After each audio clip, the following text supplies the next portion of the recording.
পুলিশকে ভাড়া দিয়ে, ৮ নাম্বারে সবজি, ধান বা পাট বিক্রি করে ইত্যাদি।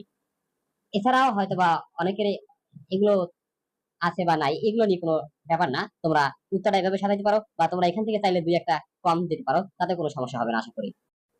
এরপরে আমরা একক কাজের খ এর উত্তরে যাব। বলছে নিজের এবং পরিবারের অন্যান্য সদস্যদের কি কি দক্ষতা আছে যা কাজে লাগিয়ে পরিবারের ব্যয় কমানো যায়, অর্থাৎ পরোক্ষ আয়ের ভূমিকা রাখা যায়, তার একটি তালিকা তৈরি করো।